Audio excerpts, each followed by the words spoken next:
Yerli ve milli projeler kanalımızdan herkese merhaba. Yine ses getirecek bir video ile karşınızdayız. Yerli otomobil hakkında her kafadan bir ses çıkıyor. Peki bizim tahminimiz ne? Son aylarda otomobil pazarında ilginç şeyler oluyor.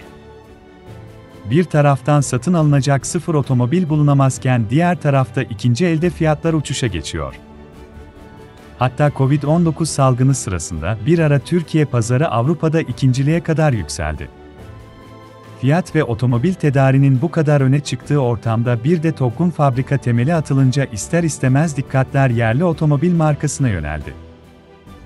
Hatta bu arada dikkat çekmek isteyen bazı kişiler pek mantıklı olmayan fiyat tahminleriyle de gündeme oturdu. Peki ne olacak bu TOGG'un fiyatı? Gelin masaya yatıralım. Öncelikle elimizdekilere bakalım, verilerden en önemlisi TOGG CEO'su Gürcan Karakaş tarafından yapılan açıklama. Karakaş, aracın fiyatının SUV segmentinde yer alan ve içten yanmalı motorlara sahip modellerle rekabet edebilecek seviyede olacağını belirtmişti. Açıklamanın ucu açık sayılabilir. Öncelikle, bahsedilen versiyon büyük ihtimalle düşük kapasiteli batarya ve tek motorla donatılacak otomobil. Bu sayede fiyatı, çift elektrik motoru ve yüksek kapasiteli bataryaya sahip seçeneğinkinden çok daha düşük olacaktır. İkincisi, örnek alınan araç tanımlaması. SUV segmentinde yer alan modellerin fiyatları, 15 Ağustos 2020 itibariyle 300.000 Türk Lirası altından başlarken içten yanmalı motora sahip hibrit seçenekler için istenen bedel 800.000 TL'nin üzerine çıkıyor. Bir de açıklamada rekabetçi kelimesinin bulunduğunu hatırlatırım. Yani aynı olacak denmiyor. Siz bu nedenle bir %10 daha koyun üzerine. Görünen o ki yapılan resmi açıklamayla bile TOGG'un fiyatı 1 milyon Türk Lirası seviyesine çıkabiliyor.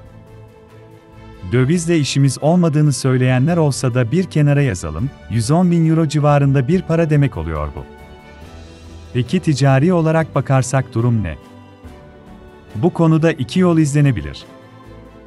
Birincisi devlet sübvansiyonu ki bu durumda fiyatlar onda birine bile indirilebilir. Ayrıca elektrikli otomobiller için diğer ülkelerde yapılanlara benzeyen üzerine para verme kampanyaları başlatılabilir. Fakat dikkat edilmesi gereken bir iki durum var. Gümrük Birliği üyeliğinden ötürü bu tür kampanyaların Avrupa'dan gelen araçlar için de yapılması şart. Ayrıca aynı üyelik, sübvansiyonlara izin vermiyor. Bu nedenle uygulanabilmesi için yeni bir düzenleme şart. Bu konuya Avrupa Birliği'nin nasıl yaklaşacağını tahmin etmekse zor değil. Yukarıda anlattıklarım, aracın fiyatının düşük olması için gerekenlerdi. Şimdi bir de daha muhtemel duruma dönelim. Tesla, ilk otomobili Roadster'ı piyasaya sunduğunda ne olmuştu? Elon Musk, bu modelin $100.000 üzerindeki fiyatı nedeniyle müşterilerden özür dilemişti. Menzili 200 kilometreyi bile göremeyen aracın bu fiyatlara satılması, gelecekte üretilecek daha hesaplı modellerin önünü açması için gerekliydi. Nitekim öyle de oldu. Model 3, bu aracın neredeyse 1/3 fiyata alınabiliyor artık. TOGG için de durum farklı değil. 2022 yılında bantlardan inmesi planlanan ilk modelin ardından 4 aracın daha üretime alınması bekleniyor. 175.000 adetlik yıllık üretim kapasitesiyle 2030 yılında 1 milyonuncu aracın bantlardan indirilmesi planlanıyor. Karşılaştırmak gerekirse Tesla, 1 milyonuncu aracını kuruluşundan 17 yıl sonra üretmişti. Elon Musk tarzı bir yol izlenmesi halinde fiyatlandırmada yüzler gülecekmiş gibi görünmüyor. Diğer yöntem de Gümrük Birliği üyelerinin seveceği bir durum olmayacak. Bakalım sonuç ne olacak? O arada sorunun cevabını 2022 yılından önce almamızın mümkün olmadığını belirteyim. Geçtiğimiz hafta yapılan tahminler sonrasında TOGG'dan gelen resmi açıklama bu şekildeydi. Ki söylenen şey de mantıklı. Bir hafta sonra ne olacağı belli olmayan pazarda 2 yıl sonra piyasaya çıkması planlanan aracın fiyatını vermek pek mümkün değil. En azından Türk lirası bazında fiyat vermek doğru değil. Elektrikli otomobile gelen son vergiler yerli otomobil TOGG fiyatı ile ilgili dedikoduları da arttırdı. İşte konu ile ilgili tüm detaylara gelin beraber bakalım. Hatırlanacağı üzere bir süre önce elektrikli otomobillerin ÖTV oranlarında hatırı sayılır artışlar gerçekleşmişti. Normal şartlarda çok düşük olan ÖTV oranı bir anda %60'lara kadar çıkmıştı. Bu da normal fiyatı 300.000 Türk Lirası olan bir otomobile 180.000 Türk Lirası daha eklemek anlamını taşıyor. Uzun bir süredir gündemden düşmeyen yerli otomobilin fiyatı hakkında çok fazla spekülasyon ortaya atılıyor. Bazıları uygun fiyatlı olması konusunda o kadar ileriye gitti ki 60.000 Türk Lirası gibi rakamlar bile konuşuldu. Ancak kimileri ise bu konuda daha karamsardı. Onlar tarafından ortaya atılan fiyat genellikle 500.000 Türk Lirası civarındaydı.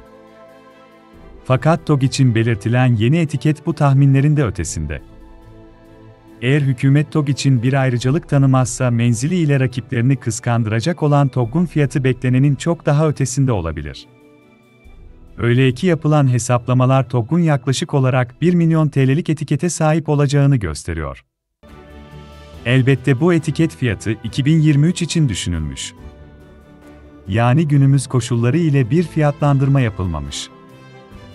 Bu fiyat hesaplanırken yıllık enflasyon olası artışlar gibi durumlarda hesaba katılmış. Açık konuşmak gerekirse genel beklenti TOGG'un rakiplerinden çok daha ucuz olması yönünde. Elbette yine de bekleyip göreceğiz. Yerli otomobilimizi lansmanından itibaren projeyi yakından takip ediyoruz.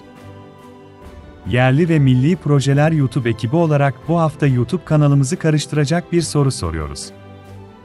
Yerli arabamızın fiyatı kaç bandında olmalı? Yorumlarda videomuzun altına yazın.